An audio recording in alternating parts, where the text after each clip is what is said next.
Internet ने हमारी जिंदगी के हर पहलू को बदल दिया है, चाहे वह काम करने का तरीका हो, खेलने का तरीका हो या जीने का। ऐसा लगता है कि इंटरनेट पर हर किसी के लिए कुछ न कुछ मौजूद है। आपकी रुचियां चाहे जो भी हों, आपके विचार चाहे जैसे भी हों, इंटरनेट पर कोई न कोई ऐसा जरूर मिलेगा जो आप जैसा सोचता है। इंटरनेट ने हमें ऐसे तरीकों से जोड़ा है जिसकी पहले कभी कल्पना भी नहीं की गई थी। यह एक ऐसी जगह है जहां दुनिया के किसी भी कोने से लोग एक साथ आ सकते हैं। इस पर इतनी सारी चीजें उपलब्ध हैं कि जिनमें से ज्यादातर के बारे में आपको शायद पता भी नहीं है। अगर आपको किसी चीज की जरूरत है, चाहे वह कोई सेवा हो या कोई उत्पाद, कानूनी हो या अवैध, नैतिक हो या अनैतिक, इंटरनेट पर सब कुछ मौजूद है। अब यह आप पर निर्भर करता है कि आप इसका सही इस्तेमाल करते हैं या गलत। जिस तरह हम रोजाना सरफेस वेब का इस्तेमाल करते हैं, उसी तरह डार्क वेब भी वेबसाइट्स, फोरम्स और सर्विसेज से भरा हुआ है। लेकिन यह एक सुरक्षात्मक परत के नीचे छिपा होता है। सतह के नीचे एक ऐसी दुनिया बसी हुई है जहां काले और गुप्त काम होते हैं जो बाकी दुनिया की नजरों से छिपे रहते हैं। डार्क वेब अवैध ऑनलाइन गतिविधियों का अड्डा है और यह जितना आप सोच सकते हैं उससे कहीं ज्यादा गहराई तक जाता है। यह एक ऐसी जगह है जहां अपराधी, शिकारी, जासूस, ड्रग डीलर और यहां तक कि मानव तस्कर भी छिपे होते हैं। और यह सब आपकी नजरों के सामने होते हुए भी छिपा हुआ है। अगर आप चाहें तो इसे कुछ ही मिनटों में एक्सेस कर सकते हैं।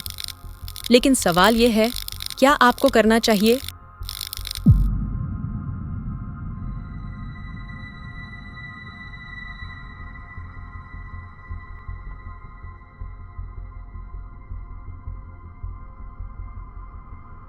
हर सेकंड ट्विटर पर 8,000 ट्वीट्स पोस्ट किए जाते हैं, 70,000 गूगल सर्च किए जाते हैं और करीब 1 लाख यूट्यूब वीडियो देखे जाते हैं। ये सब देखकर सरफेस वेब बहुत बड़ा लगता है और एक तरह से ये है भी।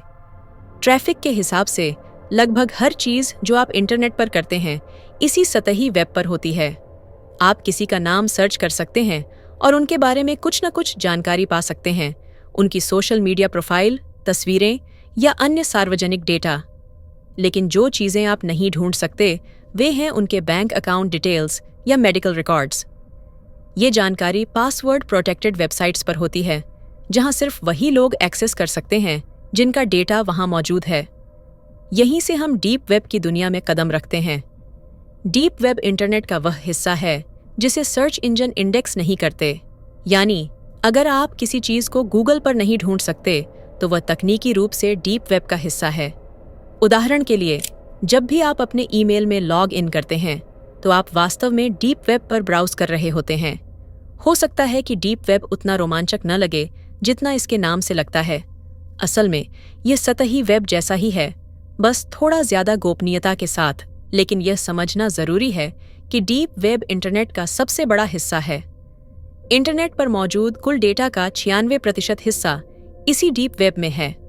मतलब, अगर आप हर दिन इंटरनेट पर नई वेबसाइट्स खोजें और ऐसा अगले 50 सालों तक करते रहें, तब भी आप इंटरनेट पर मौजूद जानकारी के विशाल भंडार का एक छोटा सा हिस्सा भी नहीं देख पाएंगे। यह इतना बड़ा है कि इसकी पूरी गहराई तक पहुंचना नामुमकिन है और इसका ज्यादातर हिस्सा आम लोगों के लिए एक्सेस करना भी संभव नहीं है। लेकिन डीप वेब से भी और गहरे और रहस्यमयी हिस्से में इंटरनेट का एक ऐसा हिस्सा मौजूद है जहां चीजें एक बार आ जाएं तो फिर कभी बाहर नहीं निकलती। यहाँ वेबसाइट्स इस तरह एन्क्रिप्टेड होती हैं कि उनका अस्तित्व छिपा रहता है। कुछ साइट्स का कोई आईपी एड्रेस नहीं होता, जिससे उन्हें पहचानना लगभग नामुमकिन हो जाता है। इन्हें एक्सेस करने वाले यूजर्स भी एन्क्रिप्टेड सॉफ्टवेयर का इस्तेमाल करते हैं ताकि उनकी पहचान पूरी तरह छिपी रहे। यह वह जगह है जहां सब कुछ संभव है और कोई नियम नहीं है। यही है डार्क वेब। लेकिन यह काम कैसे करता है? कोई इंटरनेट जैसी चीज पर, जिसे पूरी दुनिया इस्तेमाल करती है, कैसे खुद को छिपा सकता है? अगर आप सरफेस वेब ब्राउज कर रहे हैं तो संभावना है कि कहीं न कहीं कोई आपकी एक्टिविटी को ट्रैक कर रहा है। ठीक है, ऐसा पूरी तरह सच नहीं है, लेकिन आप समझ ही गए होंगे। लेकिन एक आम व्यक्ति के लिए जो कुछ भी आप ऑनलाइन करते हैं वह ट्रैक किया जा सकता है और ज्यादातर मामलों में किया भी जाता है। कई वेबसाइटें आपकी सर्च और ब्राउजिंग हिस्ट्री पर नज़र रखती हैं और फिर उसी के अनुसार आपको विज्ञापन दिखाती हैं। यह कोई नई बात नहीं है। फेसबुक, अमेज़न और ज़्यादातर सोशल मीडिया प्लेटफॉर्म यही करते हैं। वे आपकी जानकारी को इकट्ठा करके दुनिया भर के विज्ञापन दाताओं को बेचते हैं। और सबसे दिलचस्प बात, आप खुद इसके लिए सहमति देते हैं। जब आप किसी साइट के टर्म्स एंड कंडीशंस को बिना पढ़े अग्री पर क्लिक करते हैं, तो आप इस डेटा ट्रैकिंग की अनुमति दे रहे होते हैं। ये कोई इत्तेफाक नहीं है और ये गलती से नहीं होता। इंटरनेट को अनोनिमस रहने के लिए नहीं बनाया गया था। कुछ लोग इसे प्राइवेसी का उल्लंघन मानते हैं, जबकि कुछ को इसमें कोई दिक्कत नहीं लगती। लेकिन यह कितनी दूर जा सकता है इससे पहले कि यह खतरनाक हो जाए। दिलचस्प बात यह है कि अमेरिकी सरकार ने भी यही सवाल 20 साल पहले उठाया था। उन्होंने एक ऐसी प्रणाली चाही जो इंटरनेट पर उनके कम्युनिकेशन को सुरक्षित रख सके। क्योंकि इंटरनेट मूल रूप से प्राइवेसी के लिए नहीं बना था, सरकारी संदेशों को हैक किया जा सकता था और यह एक बड़ी समस्या थी। यहीं से शुरू हुआ ऑनियन रूटिंग। 1990 के दशक के मध्य में यूएस नेवल रिसर्च लैबोरेटरी के वैज्ञानिकों ने ओनियन राउटिंग नामक एक तकनीक पर काम करना शुरू किया। ओनियन राउटिंग क्या करता है? यह किसी भी डेटा को एक के ऊपर एक कई लेयर्स में एन्क्रिप्ट करता है, जिसमें सबसे इनर लेयर असली संदेश को छिपा कर रखता है। इसे एक उदाहरण से समझें। मान लीजिए कि आपको एक संदेश भेजना है, लेकिन उसे मंजिल तक पहुंचाने के लिए उसे 3 मिड पॉइंट से गुजरना होगा। हम उन्हें ए, बी और सी कहते हैं। उस संदेश को 3 लेयर्स में एन्क्रिप्ट कर दिया जाता है। हर परत को सिर्फ इतना पता होता है कि संदेश कहाँ से आया है और उसे आगे कहाँ भेजना है, लेकिन इससे ज्यादा कुछ नहीं। इसका मतलब ये है कि असली संदेश या डेटा पूरी तरह छिपा रहता है। हर मिड पॉइंट पर एक एन्क्रिप्शन परत हटाई जाती है और अगली परत में यह जानकारी होती है कि संदेश को आगे कहाँ भेजना है। इस प्रक्रिया को पार करते हुए जब संदेश अंतिम बिंदु तक पहुंचता है, तो आखिरी परत भी हटा दी जाती है और मूल संदेश सामने आ जाता है। यह एन्क्रिप्शन कैसे सुरक्षा देता है? यह प्रक्रिया डेटा को एक स्थान से दूसरे स्थान तक सुरक्षित रूप से भेजने की अनुमति देती है, बिना किसी बीच के व्यक्ति के इसे इंटरसेप्ट करने की संभावना के। केवल वही लोग इसे देख सकते हैं जिनके लिए यह भेजा गया है। यही तकनीक डार्कनेट के अस्तित्व का आधार है। टोर, वह ब्राउज़र जो डार्क वेब को संभव बनाता है, ओनियन राउटिंग की वजह से ही टोर, द अनियन रूटर जैसे डार्कनेट अस्तित्व में आ पाए। डार्कनेट इंटरनेट के समानांतर चलते हैं, लेकिन उन्हें एक्सेस करने के लिए विशेष सॉफ्टवेयर की ज़रूरत होती है। टोर उसी तकनीक पर आधारित एक ब्राउज़र है।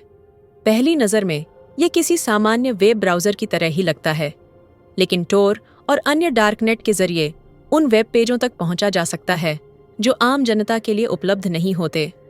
डार्क वेब की वेबसाइट्स कैसी होती हैं? डार्क वेब पर वेबसाइट्स के लिंक youtube.com या google.com जैसे नहीं दिखते, बल्कि ये बेतरतीब अक्षरों और संख्याओं की एक स्ट्रिंग की तरह दिखते हैं और इनका डोमेन .com या .org नहीं, बल्कि .onion होता है। अगर आप इन वेबसाइट्स को किसी सामान्य ब्राउज़र में खोलने की कोशिश करेंगे तो यह संभव नहीं होगा, लेकिन टॉर ब्राउज़र में इन्हें आसानी से एक्सेस किया जा सकता है। यही है डार्क वेब। डार्क वेब में आपका पहला कदम हिडन विकी हो सकता है। यह एक ऐसी वेबसाइट है जहां सैकड़ों छिपी हुई सर्विसेज की लिस्ट मौजूद होती है, जिन्हें आप डार्क वेब पर खोज सकते हैं। क्या आप जानना चाहते हैं कि यहाँ क्या मिल सकता है? फर्जी अमेरिकी ड्राइविंग लाइसेंस और पासपोर्ट, अवैध हथियार, ड्रग्स, यह सब यहीं उपलब्ध है। और यह तो सिर्फ शुरुआत है। डार्क वेब के बाजार, मार्केट प्लेसेस, जिस तरह सरफेस वेब पर ऑनलाइन मार्केट प्लेस बहुत लोकप्रिय हैं, उसी तरह डार्क वेब पर भी ब्लैक मार्केट्स मौजूद हैं। लेकिन यहाँ आप ऐसी चीज़ें खरीद सकते हैं जो आमतौर पर मिलना बेहद मुश्किल होता है, जैसे कि रॉकेट लॉन्चर्स। नोट: मैं आपको ऐसा करने की सलाह नहीं दूंगा, लेकिन फिर भी जान लीजिए कि यह कैसे काम करता है। डार्क वेब पर पेमेंट कैसे होती है? डार्क वेब पर पारंपरिक पेमेंट मेथड्स का इस्तेमाल करना समझदारी नहीं है। क्रेडिट कार्ड्स जैसी चीज़ों का इस्तेमाल आसानी से ट्रैक किया जा सकता है, जिससे आपकी गोपनीयता खत्म हो जाती है और फिर आप जेल में होंगे। इसी कारण वर्चुअल करेंसी ही यहाँ सब कुछ है। यहीं पर बिटकॉइन काम आता है। बिटकॉइन और अन्य क्रिप्टो करेंसी का इस्तेमाल एनोनिमस लेन देन के लिए किया जाता है। एक बिटकॉइन वॉलेट बनाएं, अपनी कैश करेंसी को बिटकॉइन में बदलें। अब आपके पास एक गुमनाम करेंसी है जिससे आप जो चाहें कर सकते हैं। डार्क वेब और ड्रग्स, जब भी डार्क वेब का जिक्र होता है तो लोगों के दिमाग में सबसे पहले अवैध ड्रग्स बेचने वाली साइट्स आती हैं। और हाँ, ये बिल्कुल सच है। 2011 में सिल्क रोड नामक एक डार्कनेट मार्केट शुरू हुआ। यह डार्क वेब का सबसे कुख्यात बाजार बन गया। यहाँ आप दुनिया की लगभग हर अवैध ड्रग खरीद सकते थे जिसकी आपने कभी कल्पना की हो। दुनिया भर के विक्रेता सिल्क रोड वेबसाइट पर सामान बेचते थे, चरस से लेकर कोकीन तक, डीएमटी से लेकर एलएसडी तक। अगर आपको ड्रग्स में दिलचस्पी नहीं थी तो वहां बंदूकें, नकली नकदी, कुछ किताबें और कपड़े भी बेचे जाते थे। लेकिन केवल 2 साल के अंदर अक्टूबर 2013 में एफबीआई ने इस वेबसाइट को जब्त कर लिया और इसे बंद कर दिया। सिर्फ 2 वर्षों 2011 से 2013 में सिल्क रोड ने 95 लाख बिटकॉइन का राजस्व उत्पन्न किया। अगर इसे 2017 में बिटकॉइन की सबसे ऊंची कीमत लगभग $20,000 प्रति बिटकॉइन पर बेचा जाता तो कुल कमाई 187 अरब डॉलर से भी ज्यादा होती। सिल्क रोड और अन्य डार्क वेब मार्केट्स ने बिटकॉइन के बढ़ते चलन में बड़ी भूमिका निभाई। 2011 में जब सिल्क रोड शुरू हुआ था तब बिटकॉइन की कीमत $1 से भी कम थी। लेकिन डार्क वेब के लिए एक सेंट्रलाइज्ड क्रिप्टो करेंसी की जरूरत थी और बिटकॉइन इस जरूरत को पूरा करने के लिए बिल्कुल सही था। सच कहें तो बिटकॉइन आज जिस मुकाम पर है उसमें कुछ हद तक अवैध गतिविधियों का भी योगदान रहा है। इस वेबसाइट के निर्माता रॉस उल्ब्रिक्ट को 2013 में पकड़ लिया गया और गिरफ्तार कर लिया गया। यही इस साइट के बंद होने का असली कारण बना। उन्हें बिना पैरोल के 2 उम्र कैद और 40 साल की सजा सुनाई गई, जो काफी सख्त लगती है। हालांकि डार्क वेब पर अवैध गतिविधियां होती हैं, लेकिन यह उतना बड़ा नहीं है जितना लोग समझते हैं। बड़ी सर्विसेज को अक्सर सरकार या एफबीआई द्वारा बंद कर दिया जाता है, लेकिन जहां मांग होती है वहां आपूर्ति भी आ जाती है। जब एक साइट बंद होती है तो उसकी जगह 5 नई खुल जाती हैं। सिल्क रोड के बंद होने के बाद सिल्क रोड 2.0 लॉन्च हुआ, लेकिन इसे भी 1 साल के अंदर बंद कर दिया गया। फिर सिल्क रोड 3.0 शुरू हुआ और यह सिलसिला सालों से चलता आ रहा है। इन साइट्स के कई निर्माता और प्रशासक भी पकड़े गए और उन्हें रॉस उल्ब्रिक्ट की तरह ही सजा हुई, लेकिन इन सभी लोगों को उम्र कैद देने के बजाय उनकी सजा काफी कम थी। सिल्क रोड के सबसे बड़े विक्रेता को केवल 10 साल की जेल हुई। सिल्क रोड 2.0 के निर्माता को वही काम करने के बावजूद जिसके लिए रॉस उल्ब्रिक्ट को 2 उम्र कैद मिली, सिर्फ 5 साल से थोड़ी ज्यादा की सजा दी गई। इन वेबसाइट से जुड़े लगभग सभी लोगों को अधिकतम 10 साल की ही सजा मिली। चाहे आप कभी डार्क वेब पर न गए हों या आपको इसके अस्तित्व के बारे में भी न पता हो, फिर भी यह आपको प्रभावित करता है। आजकल डेटा लीक और सुरक्षा उल्लंघन आम हो चुके हैं। अगर आपका डेटा किसी ऐसी कंपनी के सर्वर में था जो हैक हो गई, तो संभव है कि वह कहीं डार्क वेब पर बिक रहा हो और कोई भी इसे खरीद सकता हो। अगर आपको नहीं पता कि पैसे कहाँ खर्च करने हैं, तो मैं आपको बता दूं, अमेरिका में हर नागरिक को दिया जाने वाला social security number dark web पर सिर्फ $1 में मिल सकता है और इसका इस्तेमाल किसी की पहचान चुराने के लिए किया जा सकता है। बॉटनेट्स भी काफी सस्ते हैं। कुछ ही डॉलर में कोई व्यक्ति distributed denial of service attack कर सकता है, जिससे किसी भी वेबसाइट या ऑनलाइन सेवा को अस्थायी रूप से बंद किया जा सकता है। ये बॉटनेट्स किसी भी व्यक्ति या बिजनेस को गंभीर नुकसान पहुंचा सकते हैं। अगर आपने कभी ऑनलाइन गेम खेला है तो संभव है कि आप पर भी ऐसा हमला हुआ हो। आप किसी के मेडिकल रिकॉर्ड भी मात्र $50 में खरीद सकते हैं। इसके अलावा चुराए गए क्रेडिट कार्ड भी बिकते हैं।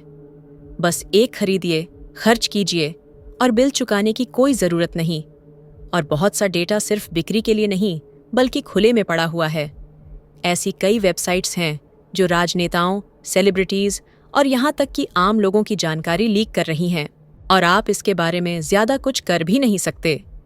लेकिन इससे भी बुरी बात यह है कि डार्क वेब पर और भी खतरनाक चीज़ें होती हैं। वहाँ कई हिटमैन सर्विसेज उपलब्ध हैं जो दावा करती हैं कि वे किसी को भी मार सकती हैं, और वह भी सिर्फ $5,000 में। इनमें से कई धोखाधड़ी साबित हुई हैं, लेकिन सभी नहीं। लेकिन असली सवाल यह नहीं है कि ये असली हैं या नकली, बल्कि यह है कि लोग अजनबियों पर इतना भरोसा करते हैं कि वे इंटरनेट के जरिए हत्या करवाने की सोचते हैं। यह अपने आप में डरावना है। इसके अलावा वहाँ मानव अंगों की भी बिक्री होती है। ये कहाँ से आते हैं ये कोई नहीं जानता, लेकिन अगर किसी को ज़रूरत हो तो वहाँ उपलब्ध हैं। सबसे भयानक बात यह है कि बच्चों से जुड़े अपराधों का एक बड़ा हिस्सा डार्क वेब पर मौजूद है। लोलिटा सिटी और प्लेपेन जैसी वेबसाइटें बंद कर दी गईं, लेकिन जब ये अपने चरम पर थीं, तब इनके 2 लाख से अधिक उपयोगकर्ता थे। इससे भी ज़्यादा खतरनाक बात यह है कि वहाँ ऐसे फोरम मौजूद हैं जहाँ लोग बच्चों को अगवा करने के तरीकों पर चर्चा करते हैं, कैसे उन्हें छिपाया जाए, किस तरह के बच्चे उनके पास हैं और उनके साथ क्या क्या किया जा सकता है। ये सब इंटरनेट के इस गहरे और भयावह कोने की केवल एक झलक भर है। यहाँ कोई नियम नहीं है, और जैसे जैसे आप और गहराई में जाते हैं, चीज़ें और डरावनी होती जाती हैं। लेकिन सबसे चौंकाने वाली बात यह है कि डार्क वेब की खराब छवि के बावजूद टोर नेटवर्क के लगभग आधे फंडिंग का स्रोत अब भी अमेरिकी सरकार ही है। यह हैरान करने वाला है। डार्क वेब पर अवैध गतिविधियों के लिए गिरफ्तार किए गए कई लोग दिखने में एकदम सामान्य होते हैं। ऐसे लोग जिन्हें देखकर आप कभी नहीं सोच सकते कि वे ऑनलाइन ड्रग साम्राज्य चला रहे हैं या हिटमैन को बिटकॉइन देकर हत्या करवा रहे हैं। ये वही लोग हो सकते हैं जिन्हें आप सड़क पर चलते हुए देखते हैं। ये आपके पीछे किसी किराने की दुकान की लाइन में खड़े हो सकते हैं। ये आम लोगों की तरह ही लगते हैं, और सिर्फ उनकी शक्ल देखकर आप अंदाजा नहीं लगा सकते कि वे किस चीज़ का हिस्सा हैं। डार्क वेब को एक विशाल आपराधिक अंडरग्राउंड के रूप में देखा जाता है, जहां समाज के सबसे खतरनाक अपराधी छिपे होते हैं। यह आंशिक रूप से सच है, लेकिन पूरी तरह नहीं। ऐसा कहा जाता है कि डार्क वेब पर केवल 2000 से 10,000 के बीच ही छिपी हुई सर्विसेज मौजूद हैं, जिनमें से आधे से थोड़ी अधिक को अवैध सामग्री माना जाता है।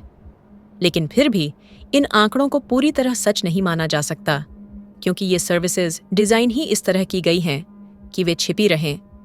इन कुछ हजार वेबसाइट्स में से टोर का उपयोग करने वाले लोगों में से केवल 6% से भी कम ही इन छिपी हुई सर्विसेज का उपयोग करते हैं, यानी लगभग 20,000 लोग। जबकि दुनिया भर में इंटरनेट का उपयोग करने वाले अरबों लोग हैं, डार्क वेब का उपयोग करने वालों की संख्या केवल 1 लाख के आसपास है, और अरबों वेबसाइटों में से सिर्फ कुछ हजार को अवैध माना जाता है। ये समुद्र में बस एक बूंद के समान है। इसमें कोई हैरानी की बात नहीं है कि दुनिया में हर कोई वैसा नहीं होता जैसा वे दिखते हैं, लेकिन यह एक जोखिम है जिसकी कीमत चुकानी पड़ती है। हालांकि डार्क वेब के सबसे अंधेरे कोने मौजूद हैं, लेकिन इसके अन्य हिस्से दुनिया के लिए मददगार भी साबित होते हैं। कई देशों में सरकारें इंटरनेट पर उन सामग्रियों को सेंसर कर देती हैं जिन्हें वे अनुचित मानती हैं। डार्क वेब ऐसे स्थान के रूप में काम करता है जहां इस तरह की कोई सेंसरशिप नहीं होती। यह उन सच्चाइयों को सामने लाता है जिन्हें अन्यथा कभी देखा ही नहीं जाता। यह लोगों को खुलकर अपनी राय व्यक्त करने और महत्वपूर्ण मुद्दों पर रिपोर्ट करने का मौका देता है, बिना सेंसरशिप या शारीरिक खतरों के डर के। कई प्रमुख समाचार नेटवर्क डार्क वेब पर अपनी सर्विसेज चलाते हैं ताकि लोग बिना पकड़े जाने या सार्वजनिक रूप से शर्मिंदा होने के डर के बिना जानकारी साझा कर सकें। सच कहें तो आज के समय में हर कोई अपनी पूरी जिंदगी इंटरनेट पर डाल रहा है।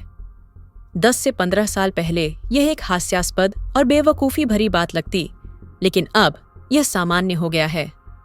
एक तरह से हम धीरे धीरे अपनी इंटरनेट प्राइवेसी छोड़ते जा रहे हैं, लेकिन डार्क वेब इसे बचाने का एक जरिया बनता है। यह लोगों को उनकी गोपनीयता और एनोनिमिटी वापस पाने का मौका देता है। इसे कोई अच्छा उपयोग करे या बुरा, यह पूरी तरह उनके हाथ में है। डार्क वेब पर बेचे जाने वाले ड्रग्स भले ही ज्यादातर अवैध हों, लेकिन इनके कुछ सकारात्मक उपयोग भी हो सकते हैं। अगर आप किसी ऐसी जगह रहते हैं जहां ये उपलब्ध नहीं है, तो आप इन्हें वहां से खरीद सकते हैं। FBI, सरकारें और अधिकांश लोग मानते हैं कि सिल्क रोड का दुनिया पर नकारात्मक प्रभाव पड़ा, लेकिन रॉस उल्ब्रिक्ट की सोच अलग थी। उनका मानना था कि वे दुनिया की सेवा कर रहे थे। अवैध ड्रग्स के व्यापार और लेन देन में होने वाली हिंसा की बजाय सिल्क रोड ने एक सुरक्षित और भरोसेमंद प्लेटफॉर्म प्रदान किया, जिसने लोगों को जोखिम में डालने के बजाय उनकी रक्षा की और अवसर दिए।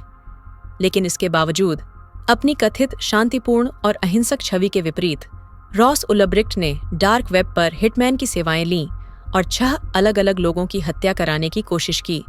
ये सब इस बात पर निर्भर करता है कि आप इसे कैसे देखते हैं और आपकी सोच कितनी खुली है। डार्क वेब जरूरी नहीं कि कोई भयानक जगह हो। ये केवल तब डरावना लगता है जब आप उन चीज़ों की तलाश करते हैं जिन्हें आप देखना नहीं चाहते। आप इन्हें पूरी तरह खत्म नहीं कर सकते, लेकिन आप इन्हें नज़रअंदाज कर सकते हैं। कुछ चीज़ें ऐसी होती हैं जिन्हें एक आम व्यक्ति को नहीं देखना चाहिए। अगर आप नहीं चाहते कि आप भी इस अंधेरे जाल का शिकार बने, तो डार्क वेब से दूर रहना ही बेहतर है, चाहे आप इसे उतना बुरा माने या नहीं जितना इसे दिखाया जाता है। अगर यह पहली बार है जब आप इसके बारे में सुन रहे हैं, तो संभावना है कि आपको इसकी गहराई का अंदाजा भी नहीं है, और एक बार जब आप इसमें दाखिल हो जाते हैं तो निकलना बहुत मुश्किल है।